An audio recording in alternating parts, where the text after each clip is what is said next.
Guru. Biarlah firman Tuhan ini nanti menjadi berkat buat kita semua. Mari kita berdoa. Bapa kami di dalam surga, dalam nama Tuhan Yesus Kristus, saat ini kami mau mendengarkan kebenaran firman-Mu ya Bapa. Biarlah firman-Mu ini menjadi kekuatan, penghiburan, dan pengharapan di saat-saat kami boleh mengalami pergumulan, pencobaan, dan tantangan. Tetapi kami percaya firman Tuhan mengubahkan, menguduskan kami, dan memberikan kemenangan serta memberikan pengharapan. Terima kasih Tuhan. Kau berkati hamba-Mu yang menyampaikan firman-Mu. Kau berkati semua pemirsa, sahabatku yang diberkati oleh Tuhan, dan semua yang melihat tayangan ini boleh mendapat berkat dan kasih karunia dari Tuhan. Terima kasih Tuhan Yesus, kami ucap syukur. Kami sambut kebenaran firman-Mu dalam nama Tuhan Yesus Kristus. Haleluya. Amin. Saudara-saudara yang dikasihi oleh Tuhan Kristus, mari kita buka Alkitab kita di dalam Yohanes pasal 15, ayatnya yang pertama sampai dengan ayat yang ke-8. Ayat yang sudah tidak asing buat kita, yang sudah cukup terkenal, tetapi kita akan belajar kembali karena kita percaya firman Tuhan selalu baru buat kita. Judul perikopnya adalah pokok anggur yang benar. Saya akan bacakan buat saudara, ya. Tetapi di ayat yang keempat saja kita baca, supaya firman Tuhan ini membekas dan tersimpan di dalam hati kita masing-masing. Demikian firman Tuhan, Yohanes pasal 15 ayat yang keempat. Tinggallah di dalam aku, dan aku di dalam kamu. Sama seperti ranting tidak dapat berbuah dari dirinya sendiri, kalau ia tidak tinggal pada pokok anggur. Demikianlah juga kamu tidak berbuah, jikalau kamu tidak tinggal di dalam aku. Saudara, ayat yang kelima, akulah pokok anggur dan kamulah ranting-rantingnya. Barang siapa tinggal di dalam aku dan aku di dalam dia, ia berbuah banyak. Sebab di luar aku kamu tidak dapat berbuat apa-apa. Saudara-saudara yang dikasihi oleh Tuhan Yesus Kristus, kita akan merenungkan firman Tuhan dengan judul melekat pada pokoknya. Yang dimaksud dengan pokoknya adalah pokok anggur yang benar. Nah, di dalam ayat yang pertama, Tuhan Yesus menyatakan dirinya bahwa dialah pokok anggur dan Bapa adalah pengusahanya. Dalam bahasa asli artinya pengelola tanahnya. Ya, jadi Bapa surgawi pengelolanya, Yesus Kristus adalah pokok anggur yang benar.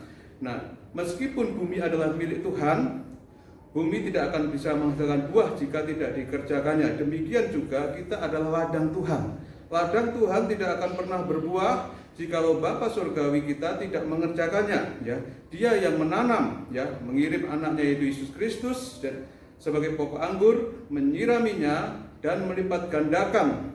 Sebab kita adalah ladang-ladang Tuhan. Sesuai dengan tertulis di dalam 1 Korintus pasal 3 ayat yang ke-9, karena kami adalah kawan sekerja Allah, kamu adalah ladang Allah, bangunan Allah. Jadi saudaraku, kita orang percaya adalah ladang Tuhan yang dimana pokok anggur yang benar itu tertanam, yaitu Yesus Kristus, dengan maksud supaya berlipat ganda, ya, bermultiplikasi, supaya kita tidak hanya, ya, kita yang diselamatkan, tetapi terus bertumbuh dan berbuah sampai anggur itu merambat sampai ke ujung bumi dan menghasilkan buah yang luar biasa. Saudara yang dikasihi oleh Tuhan Kristus, ya, Tuhan telah menanam dan memelihara sang tunas yaitu Kristus Yesus, ya, dan menyokongnya, membuatnya tumbuh berkembang dari tanah yang kering, yaitu tanah ladang yang sudah berdosa, dunia yang sudah berdosa ini, dan Allah juga yang memperhatikan semua ranting-rantingnya, yaitu kita. Saudara, kita adalah ranting-rantingnya. Tuhan akan memangkas atau menjagai ranting-ranting itu supaya tidak ada yang melukai mereka. Belum pernah ada seorang pengusaha yang sedemikian cermat, sedemikian berhikmat untuk mengelola pokok anggur menjadi anggur yang benar, bukan pohon sulur-suluran palsu yang mendatangkan racun dan kematian, tetapi pokok anggur yang benar adalah Kristus Yesus Tuhan kita. Nah saudaraku, kalau kita tahu bahwa Bapa adalah pengelola tanah itu, Kristus adalah pokok anggurnya, dan kita adalah ranting-rantingnya atau cabang-cabangnya. Saudara dikasihi oleh Tuhan Kristus, tugas kita sebagai orang yang percaya adalah menghasilkan buah. Haleluya. Untuk menghasilkan buah, kita harus tinggal di dalam Tuhan dan Tuhan di dalam kita. Saudara, Tuhan selalu memiliki kerinduan untuk tinggal di dalam hati umatnya. Tuhan ingin bersekeno, bertabernakel, yang ingin tinggal di dalam hati orang percaya. Sekarang tergantung kita, saudaraku, apakah kita mau tinggal di dalam Dia, atau kita justru di luar Dia. Firman Tuhan katakan bahwa ketika kita di luar Tuhan, kita tidak bisa berbuat apa-apa. Ketika kita di luar Tuhan, kita tidak bisa berbuah. Karena ranting atau cabang hanya bisa berbuah kalau melekat pada pokoknya. Saudara yang dikasihi oleh Tuhan Yesus Kristus, dengan kata lain, kita melekat pada pokoknya, kita baru bisa berbuah. Dari pohon anggur kita mengharapkan buah anggur yang baik, bukan buah anggur yang asam, seperti Yesaya 55 ayat yang kedua, saudaraku. Di situ ada nyanyian pokok anggur, saudaraku. Ya, Tuhan berkata bahwa Ia mencangkulnya, membuang batu-batunya, dan menanaminya dengan pokok anggur pilihan. Yesus Kristus adalah pokok anggur pilihan, saudaraku.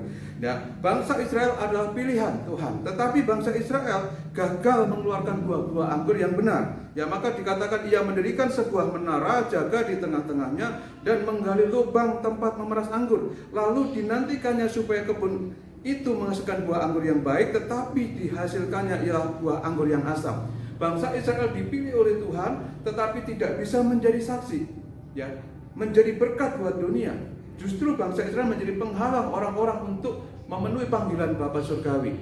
Dan pada akhirnya Tuhan mengutus putranya sendiri, Yesus Kristus, sebagai pokok anggur yang benar, ditanam di tengah dunia yang kering, yang berdosa, tetapi diharapkan. Dan saya yakin, dan Tuhan Bapa kita yakin percaya bahwa Kristus Yesus akan merambat sampai ke ujung bumi dan menghasilkan banyak jiwa, banyak orang yang akan diselamatkan oleh Tuhan. Itu maksudnya, saudaraku, yang dikasihi oleh Tuhan Kristus. Jadi kita diharapkan, orang percaya diharapkan mengeluarkan buah yang baik.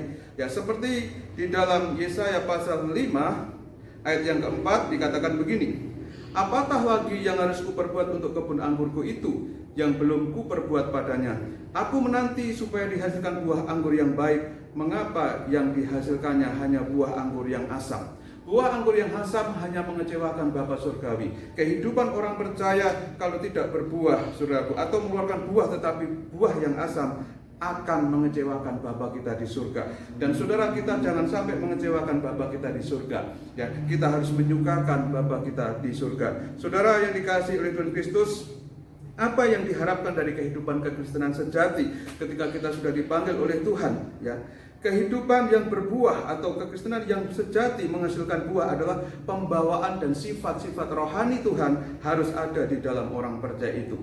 Ya, kehidupan dan perilaku Kristen, perilaku seperti Yesus Kristus hidup di dalam dunia harus menjadi padanan bagi orang percaya. Ya, kita harus menghormati Tuhan, ya, menghormati Tuhan dan berbuat kebajikan kepada sesama. Itu adalah buah yang dinantikan oleh Tuhan, serta memberi teladan dalam kesucian, dan kuasa dalam apa yang kita yakini, yaitu bahwa kita menjadi cabang atau ranting-rantingnya pokok anggur yang benar, yaitu Tuhan Yesus Kristus. Saudara yang dikasihi oleh Tuhan Yesus Kristus, kalau kita bisa memenuhi hukum ini, saudaraku, maka kita akan berbuah di dalam kebenaran. Ya, seperti halnya para rasul, diharapkan oleh Yesus Kristus, dididik oleh Tuhan supaya dia juga menghasilkan buah yang baik, tidak seperti Yudas yang menghasilkan buah yang tidak baik, yaitu buah yang asam. Saudaraku, di dalam ayatnya yang kedua, Yohanes 15 ini, saudaraku, ada satu ancaman malapetaka buat orang-orang yang percaya, buat ranting-ranting atau cabang-cabang yang tidak menghasilkan buah. Firman Tuhan berkata demikian: setiap ranting padaku yang tidak berbuah dipotongnya, dan setiap rantingnya yang berbuah dibersihkannya supaya ia lebih banyak berbuah. Saudara yang dikasihi oleh Tuhan Kristus, ada satu ancaman buat yang tidak berbuah, yaitu akan dipisahkan, dipotong, ya, tidak lagi mendapat nutrisi, ya, dari pokok anggur, dari akar-akar anggur yang kuat, tetapi dia akan terpotong dan terlepas dari tangkainya. Saudara, itu sangat berbahaya dan kita tidak perlu atau kita tidak boleh masuk ke sana, saudaraku. Saudara yang dikasihi oleh Tuhan Kristus, ya, ranting dalam Kristus, ya, yang tidak menghasilkan buah akan menjadi bahan ejekan dan olokan dunia, saudaraku. Sama dengan garam yang kehilangan asinnya akan dibuang ke jalan dan diinjak-injak orang. Saudara yang dikasihi oleh Tuhan Kristus, tetapi karena mereka hanya menempel, saudaraku. Jadi kenapa orang Kristen tidak bisa berbuah? Mereka hanya menempel tetapi bukan menyerap, bukan melekat, tetapi menempel dengan seutas benang. Artinya bahwa dia hanya memiliki, saya punya Tuhan Yesus Kristus, saya beragama Kristen, saya kebaktian setiap minggu, tetapi tidak bisa menghasilkan buah. Yang bagaimana dikatakan dalam Galatia pasal 5, bahwa buah roh itu ya meliputi kasih, meliputi karakter Kristus di dalamnya, tetapi tidak menghasilkan itu. Nah, saudaraku yang dikasihi oleh Tuhan, artinya bahwa orang-orang ranting-ranting yang seperti cabang-cabang yang tidak berbuah itu, dia hanya mengaku-ngaku saja sebagai murid Kristus, menjadi orang percaya tetapi tidak menghasilkan apa-apa, dan ancamannya dia akan dipotong dan dilempar ke dalam api. Saudara yang dikasihi oleh Tuhan Kristus, kita lihat Hosea pasal 10 ayat 1, penyataan firman Tuhan dikatakan begini, Israel adalah pohon anggur yang riak tumbuhnya, yang menghasilkan buah, makin banyak buahnya, makin banyak dibuatnya mezbah, makin baik tanahnya, makin baik dibuatnya tugu-tugu berhala. Saudara yang dikasihi oleh Tuhan Kristus, di sini kita melihat bahwa bangsa Israel adalah buah anggur yang sangat bagus. Nah, Tuhan berikan tanah yang subur buat dia. Ya, tetapi ketika dia menghasilkan buah yang banyak dari tanah yang subur itu, dia melenceng dari Tuhan, dia melupakan Tuhan, menyembah berhala dan mendirikan mezbah-mezbah, penyembahan-penyembahan yang bukan Tuhan, yang ilah-ilah palsu, saudaraku. Artinya bahwa kehidupan orang yang diberkati belum tentu sebagai tolak ukur bahwa dia sudah berbuah, sebagai pokok anggur, sebagai cabang anggur yang berbuah. Orang-orang yang diberkati belum tentu menyatakan bahwa dirinya sudah didengar oleh Tuhan. Artinya kehidupan orang diberkati tidak menjadi ukuran bagi orang itu bahwa dia sudah berbuah menjadi cabang yang berbuah lebat, saudara kasih. Ranting-ranting itu diancam dipotong, saudara. Sebab itulah pantas mereka terima, ya. Dan juga kebaikan ranting-ranting lainnya, saudaraku. Kenapa harus dipotong? Karena tadi diberkati tetapi tidak menghasilkan buah. Maka saudara, kita jangan bangga kalau kita melihat buah, ya. Harta benda yang diterima sebagai orang percaya itu belum menentukan bahwa dia sudah berbuah di dalam Tuhan. Karena bisa saja setelah berbuah dia melupakan Tuhan, seperti Hosea 10 ayat 1 yang dialami oleh bangsa Israel. Kita melihat saudara, Lukas pasal 8 ayat 18 dikatakan begini, karena itu perhatikanlah cara kamu mendengar. Karena siapa yang mempunyai kepadanya akan diberi, tetapi siapa yang tidak mempunyai daripadanya akan diambil juga apa yang dia anggap ada padanya. Saudara, ada orang yang mengaku bahwa saya sudah berbuah, ya, tetapi sebenarnya dia tidak berbuah. Kenapa? Karena dia tidak pernah memperhatikan cara dia mendengar firman Tuhan dengan benar. Ya, yang cara dia mendengar firman Tuhan mungkin seperti pada zaman ini. Ya, orang-orang mengumpulkan ya pembicara-pembicara ya yang menyukakan hatinya dan menyukakan telinganya saja, tetapi tidak mau dibersihkan oleh firman Tuhan, tidak mau dipotong, disemai ya oleh firman Tuhan. Ya, mungkin kita harus mengalami guntingan-guntingan yang menyakitkan, tetapi kalau itu dari Tuhan, kita harus terima dengan ucapan syukur karena Tuhan sedang mengerjakan kita sebagai pengusaha, pengelola tanah yang handal. Saudara yang dikasihi oleh Tuhan Kristus, ya, hal yang membuat kita bahagia, saudaraku, kabar berita ini, saudara, adalah ada janji Tuhan bagi mereka yang berbuah, ya, bagi mereka yang menghasilkan buah, bagi ranting yang menghasilkan buah, saudaraku, ada janji Tuhan. Janji yang diberikan kepada ranting yang berbuah ialah dibersihkannya supaya terus lebih banyak berbuah. Semakin kita berbuah, ada kasihnya sedikit, ada penguasaannya sedikit, saudaraku, ya, ada kemurahan hatinya sedikit, terus Tuhan tambahkan. Ada niat baik sedikit, ya, oh saya ingin melayani Tuhan, saya ingin memberikan sesuatu untuk rumah Tuhan, saya ingin bekerja untuk kemuliaan Tuhan. Ada niat sudah baik, saudaraku, maka Tuhan semakin bersihkan niat itu, semakin diberkati oleh Tuhan. Maka niat baik yang untuk kemuliaan Tuhan, Tuhan pasti bela, dan Tuhan selalu memberikan jalan buat itu, saudaraku. Jadi kerinduan kita untuk terus menjadi berkat, ya, yang memberkati dunia terus akan disupport oleh Tuhan, karena semakin dibersihkan supaya semakin berbuah lebat. Agar menghasilkan lebih banyak buah, ranting yang berbuah pun perlu dibersihkan atau dipangkas. Ini saudara yang dikasih oleh Kristus, selain kita dibersihkan, kita juga perlu dipangkas. Ya, dalam bahasa asli itu, saudaraku, artinya dia memangkas hal yang berlebihan atau terlalu mewah. Saudara, ya, yang menghalangi pertumbuhan atau kemampuannya untuk menghasilkan buah terus-menerus. Jadi saudara, kenapa? Kadang orang berbuah, ya, dalam kekristenan, dalam perjalanan menjadi orang percaya, tiba-tiba saudaraku, buahnya tidak ada dan hilang. Kenapa? Karena ada buah-buah pemikirannya, ada sesuatu yang terlalu mewah yang memiliki atau melewati batas, sehingga itu perlu dipangkas, saudaraku. Ya, saudara, Tuhan tidak ingin kita hanya rimbun atau riak sebagai pokok anggur, tetapi Tuhan ingin kita melihat buahnya. Dan mungkin ketika kita dipangkas keakuan kita, keinginan kita yang berlebihan, ya, mungkin ada kesombongan setelah kita diberkati, orang jadi sombong. Kesombongan itu akan dipangkas oleh Tuhan, dan itu menyakitkan, saudaraku. Tapi itu baik buat orang percaya. Supaya apa, saudaraku? Supaya kita bisa belajar lebih dekat dan mengenal Tuhan. Ranting yang terbaik juga pasti memiliki cacat, saudaraku. Ya, di dalam dunia ini sesuatu terus dikerjakan oleh Bapa kita surgawi. Sesuatu harus dipotong. Apa saja, misalnya pemikiran-pemikiran yang tidak sesuai dengan firman Tuhan, keinginan-keinginan kita, ya, bahkan kecenderungan yang berlebihan. Ya, di dalam melayani Tuhan ada banyak juga kecenderungan yang berlebihan.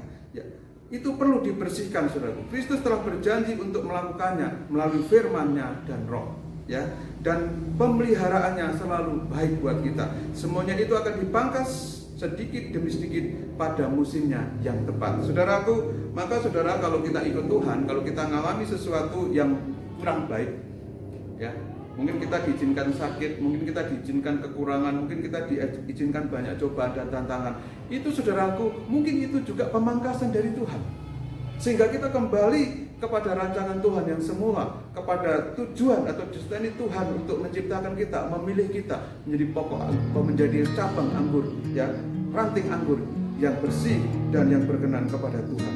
Saudara yang dikasihi oleh Tuhan Kristus, ya, pembersihan ranting yang berbuah tadi, supaya kita, ya, memenuhi tujuan Tuhan, yaitu bertambah banyak, berbuah. Dan itu, saudaraku, adalah urusan pengusaha agung kita, ya, demi kemuliaannya sendiri, bukan demi kemuliaan kita. Jadi saudaraku, kita ini kalau kita ranting, kita jangan menolak didikan Tuhan. Itu urusan Dia. Kita mau dipangkas, ya, kita mau dipotong, kita mau digunting, saudaraku. Yang tadinya kita memiliki semuanya, tiba-tiba kehilangan semuanya. Kalau itu dari Tuhan, no problem sebetulnya. Karena apa? Tuhan sanggup. Dan tujuan Tuhan supaya kita membuahkan buah yang manis, yang baik, bukan buah yang asem. Ya, inilah pesan Tuhan, saudaraku, di dalam kehidupan kita. Nah, pembersihan ranting yang berbuah tadi, saudaraku, memiliki keuntungan bagi ranting itu sendiri. Ya, yang pertama itu supaya kita memuliakan Tuhan, tetapi juga ada keuntungan bagi kita yang dibersihkan. Yaitu yang pertama, dibersihkan oleh firman Tuhan, ya, dikuduskan oleh firman Tuhan. Yohanes 17 ayat 17 berkata begini, saudaraku, kuduskanlah mereka dalam kebenaran, firman-Mu adalah kebenaran. Saudaraku, kata kudus ini kita dipisahkan. Dipisahkan dari apa? Dipisahkan dari, ya, nilai-nilai dunianya, ya, nilai-nilai duniawi yang masih terus melekat pada orang percaya. Sekalipun orang percaya itu sudah lahir baru, sudah dibaptis Islam, ya, sudah menerima Tuhan, sudah belajar, sudah ke gereja, ya, tetapi tetap aja ada nilai-nilai duniawi yang masih dilakukan, dan itu terus dipisahkan oleh Tuhan supaya semakin kudus dan berkenan sesuai dengan kehendak Tuhan. Lalu saudaraku, kita lihat Kisah pasal 15 ayat yang ke-9.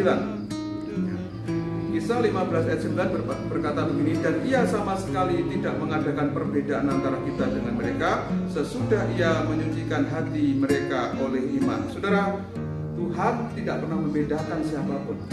Yang Kristen dari kecil, dari bayi, dari lahir, atau Kristen yang bertobat dari agama lain yang sudah dewasa, ya, semua akan mengalami ini, saudara.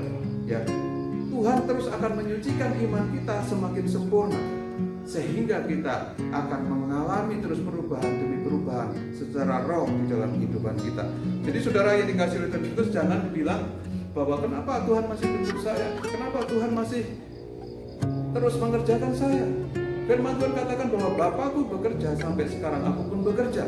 Tuhan mengerjakan terus kita belum selesai dikerjakan Tuhan. Masih ada banyak tonjolan-tonjolan dalam kehidupan kita, yaitu kelakuan kita, keakuan kita, perkataan kita yang mungkin tidak berkenan kepada Tuhan sedang dikerjakan, dipangkas, dibersihkan. Iman kita disucikan oleh Tuhan. Kalau dulu kita mengimani Tuhan itu hanya sebagai seorang pemberi, sebagai orang yang suka memberkati saja, tetapi kita mulai belajar mengenal Tuhan sebagai Tuhan yang mempunyai segalanya, di mana kita hambanya, kita tunduk dan taat kepadanya. Itu maunya Tuhan. Dan akhirnya hidup kita menjadi serupa dengan Kristus. Saudara yang dikasihi oleh Tuhan Kristus, firman Tuhan itu berkuasa membersihkan dan mendatangkan kasih karunia serta menghapus kejahatan. Kalau kita dibentuk oleh firman Tuhan, iman kita disucikan oleh firman Tuhan hari lepas hari, maka pembersihan itu terus berlanjut seperti membersihkan emas. Emas itu terus dibersihkan dari partikel-partikel asing, membuat emas itu menjadi emas yang murni, bagi kemuliaan Tuhannya. Saudara yang dikasihi oleh Tuhan Kristus, ada kotoran-kotoran yang menempel di sana, tapi dia sudah menjadi emas, tapi belum seluruhnya bersih. Maka firman Tuhan dan Roh Kudus membersihkan itu supaya kita berlihat. Juga seperti seorang tabib, Yesus dikatakan dia tabib yang ajaib, membersihkan penyakit, kotoran-kotoran penyakit atau virus atau bakteri yang ada di dalam kehidupan orang percaya. Virus itu bisa saja berita-berita asing, pelajaran-pelajaran yang tidak berkenan kepada Tuhan, ajaran-ajaran palsu manusia. Sehingga saudara itu mendatangkan kematian. Maka terus diluruskan, terus dilakukan pembersihan oleh firman Tuhan, sehingga orang percaya benar-benar dikuduskan oleh Tuhan. Kita bisa membuktikan bahwa kita sudah dibersihkan jika kita menghasilkan buah. Itu ukurannya, saudara kasih, dan membawa kita kepada pengudusan. Jadi saudara, Tuhan Yesus pernah melihat buah pohon ara, lalu Tuhan mencari buahnya, tapi buahnya tidak ada. Saudara, Tuhan hanya ingin supaya kita berbuah. Betapa rimbunnya atau tingginya pohon itu, atau indahnya pohon itu yang rindang itu, saudara. Tapi bukan itu tujuan Tuhan. Tuhan ingin kita berbuah dalam kebajikan, berbuah terus di dalam kebaikan dan kemurahan hati, di dalam kasih kita kepada Tuhan. Seorang yang dipanggil Tuhan yang dulunya pelit dan sampai sekarang masih pelit, itu belum berbuah. Seorang yang dipanggil Tuhan yang dulunya minum mabuk dan sekarang masih minum mabuk, walaupun KTP itu belum berbuah. Dan Tuhan tidak melihat kapan berapa umurnya kamu jadi orang Kristen, tapi Tuhan ingin melihat buahmu jadi orang percaya. Amin, saudara. Dan kita melihat, saudaraku, Imamat pasal 19 ayat 23 sampai 24.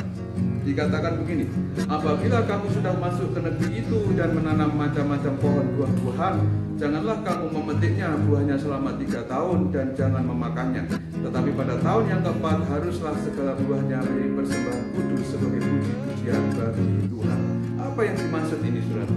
Kita lihat gambaran seperti rasul-rasul mengikuti Tuhan Yesus Kristus 3 tahun lamanya. Dan tahun yang keempat Tuhan mulai meninggalkan secara fisik rasul-rasul di bumi dan Tuhan naik ke surga. Tetapi rasul-rasul itu harus menyatakan buahnya. Demikian kita, saudaraku. Kita mungkin tidak 3 tahun setelah ikut Tuhan baru melihat buahnya, tapi selama pengiringan kita dengan Tuhan, Tuhan menanti buah-buah yang baik di dalam kehidupan kita. Hal itu, saudaraku, membawa kemuliaan bagi Tuhan. Maka ayat yang ke-8 kita melihat, saudaraku, dalam hal inilah Bapakku dipermuliakan, yaitu jika kamu berbuah banyak, dan dengan demikian kamu adalah murid-muridku. Saudara yang dikasihi oleh Tuhan Kristus, ketika kita berbuah banyak, kita memuliakan Tuhan. Ketika kita berbuah banyak, membuktikan bahwa kita dibersihkan oleh Tuhan. Ketika kita berbuah membuktikan bahwa kita murid-murid Tuhan Yesus. Dan di sini ada keuntungannya, sudah kita lihat ayat 7. Jikalau kamu tinggal di dalam aku dan firmanku tinggal di dalam kamu, mintalah apa saja yang kamu kehendaki dan kamu akan menerimanya. Jadi saudaraku, hasilkan dulu buah-buah kehidupan yang baik, maka Tuhan akan menjawab seluruh doamu. Haleluya, saudara yang kasih dalam Tuhan Yesus Kristus. Maka saudara, kita mesti melekat erat pada pokoknya. Jangan sampai kita meninggalkan Tuhan, jangan sampai kita menjauh dari Tuhan. Saudara, kita melihat saudara di dalam Hakim 9 ayat 13 dikatakan begini, tetapi jawab pohon anggur itu kepada mereka, masakan aku meninggalkan air buah anggurku yang menyukakan hati Allah dan manusia dan pergi melayang di atas pohon-pohon. Saudara, kita melihat saudaraku bahwa anggur dinantikan buah yang terbaik. Buah yang terbaik menyukakan hati Tuhan, dan buah yang terbaik juga menyukakan hati sesama, hati manusia. Maka ukurannya saudaraku, jadi orang percaya yang hidupnya melekat kepada Tuhan, dia akan menyukakan Tuhan dan menyukakan manusia. Dia akan menyukakan hati Tuhan dan hati umatnya. Kita tidak bisa menyukakan hati Tuhan dan kita tidak menyukakan hati manusia. Kita melihat saudaraku Amsal 8 ayat 19 sebagai ayat yang terakhir. Kita melihat, buahku lebih berharga daripada emas, bahkan daripada emas tua. Hasilku lebih daripada perak pilihan. Kalau saudara menghasilkan buah yang baik, karena saudara melekat kepada Tuhan, melekat kepada firman-Nya, ya, di dalam penerjemahan Bingka, ya, bahasa Indonesia masa kini, ditulis bahwa ketika kita bersatu, ya, Tuhan bersatu dengan kita, kita bersatu dengan Tuhan, maka kita akan berbuah. Saudara, buahnya lebih daripada emas perak, buahnya lebih daripada apapun, bahkan daripada anggur pilihan di dunia. Kita menghasilkan buah yang terbaik ketika kita bersatu dengan Tuhan. Syaratnya saudara, kita mesti tinggal di dalam Tuhan dan Tuhan di dalam kita.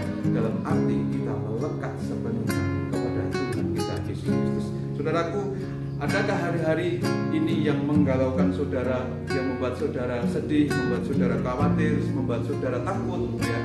Tapi marilah kita melekat kepada Tuhan. Ketika melekat pada Tuhan dalam keadaan apapun, saudara pasti akan berbuah. Dan ini tandanya ketika saudara berbuah, saudara benar-benar sudah dibersihkan oleh Tuhan. Kiranya firman Tuhan yang singkat ini boleh menjadi berkat dan penghiburan buat kita di tengah-tengah kita menjalani kehidupan yang semakin hari semakin sulit. Tetapi mari kita lekatkan hati kita kepada Tuhan, kepada Bapa Surgawi. Maka Tuhan sendiri yang akan mengerjakan kita supaya kita terus menjadi berkat buat bersama. Tuhan Yesus memberkati. Mari kita berdoa. Bapa di dalam surga, di dalam nama Tuhan Yesus Kristus, kami bersyukur buat kasih kemurahan-Mu. Kami boleh merenungkan firman-Mu agar kami melekat pada pokok anggur yang benar, yaitu Tuhan Yesus Kristus. Kami adalah cabang-cabang dan ranting-ranting Tuhan. Engkau berkata cabang yang terus melekat akan terus berbuah, yang berbuah terus dibersihkan semakin banyak berbuah. Tetapi Tuhan yang tidak berbuah akan dipotong, jangan dibuang ke dalam bumi.